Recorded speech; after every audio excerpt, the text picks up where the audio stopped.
Okay, welcome to this quick video. I'm going to show you why pivot tables are so amazing. If you find yourself in Excel using COUNTIFs or trying to make graphs by actually counting things, you need to learn how to use a pivot table. It is incredible. So I have some fake student marks here. These are fake student names. I have some schools here. I have whether or not these students are FNMI. I have their gender.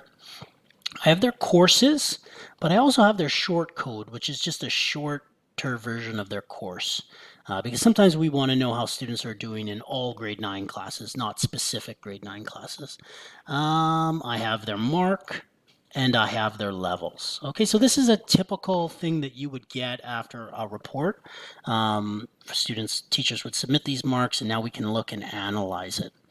So instead of going and actually counting everything, I am going to use a pivot table. So I go Insert, and I hit Pivot Table. And I just hit OK. And it's going to make a new sheet for me. So notice that it's called Sheet 8. I'm going to do, I want to look at course averages. So I'm going to use the short code. And I'm just going to click on it. And you see all my courses are here on the left. So it puts all the courses on the left. So then I say, you know what? I want to look at the marks. I'm going to hit check on the mark. And it puts it in rows, but I actually want to put it in values. So I'm going to move it to the right. And now I see Ing4U 9, in L1W 27. That 27 is a count of the mark. How many marks do I have for grade 9 English? Well, I have 27. I don't need to know how many marks I have. What I actually want is I'm going to click here on the mark and I'm going to go value settings and I'm just going to give me the average. I'm actually going to turn the number format to, I don't want decimals because it looks nicer without them. So all I did was I clicked here and I went to field settings and I said instead of the count, give me the average. Okay, and so you see my average grade 9 guitar mark is 70. My average grade 9 D-streamed English mark is 75, and I can see it. Now, these are all the courses in this sample set of data, all the courses in the board maybe. I'm actually going to go here and I'm going to go filter. Let's say I'm only looking at D-streamed classes, so 1W classes. Now that's a little bit easier to see, and I can see, oh, my grade 9 Englishes are at 75. My grade 9 maths are at 67. That's the average mark of all students in this term. But I can drill deeper, right? So now what I can say is I actually want to look at it by self-ID or whether or not the students are FNMI. So I could say self-ID, and it puts it in rows. And that actually works, but I can also move this to columns. So how I want to see my data. So now I can see that in English, grade 9 English D-streamed, the total average of all students is 75. The total average of FNMI students is 66. The total average of non-FNMI students is 77. And I have the same stats for grade 9 math and the same stats for grade 9 English. I can also do that by school.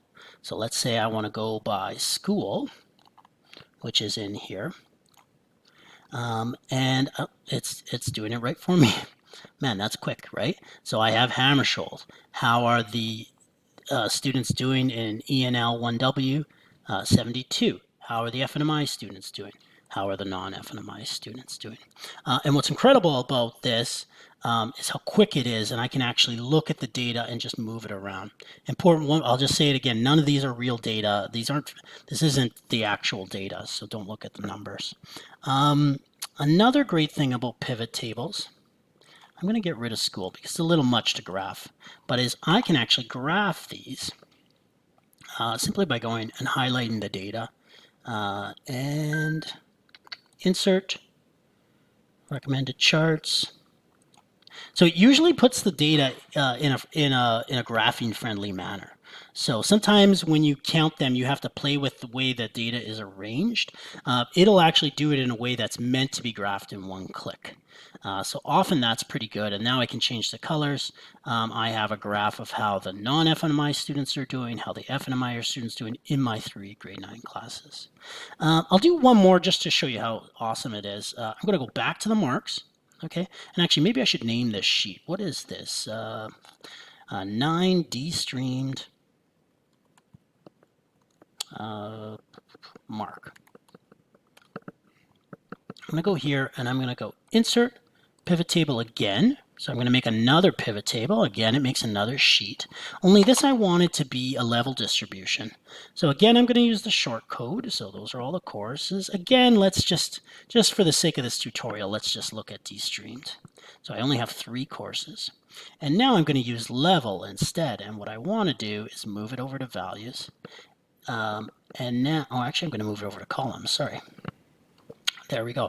So I have level 0, level 1, level 2, level 3, level 4. So I want the count of how many students got a level 4 in each of these classes. So I'm actually going to go level again. I'm going to move it over to values. And so actually I just got it. So how many students got a level 0 in grade 9 English? 2. How many students got a level 1? 1. How many students got a level 4? 11. Okay, and once again, I can break that up. Let's break it up by gender now. And I could say, well, all I did was click gender. You see that? And it made it for me. So in grade 9 English, these are how the females are doing. Notice it's blank. No female in my sample data got a level 1 in grade 9 de-streamed English. But 6 students got a level 1 in grade 9 de-streamed math. And again, this might be a little hard to graph. Like if you're interested, I can actually make an advanced video on this, but I wanted to just show you how powerful it is. Let's see if it graphs. Recommended charts. Not bad, actually. Yeah. Now, see, sometimes when you're graphing, you may actually want to play with the columns. Like, do I want it divided female, male? I might actually say like that. Yeah, usually when you're going 2, the graph is necessarily bad. Maybe I'll get rid of gendered for the graph. Oh, that's not so bad. So that's my distribution graph for grade 9 English. That's my distribution graph for grade 9 math, and that's my distribution graph for grade 9 science. So that's it. That's a 7-minute video. I wanted to show you how awesome pivot tables are. If you have any questions, you know how to email me. Thank you.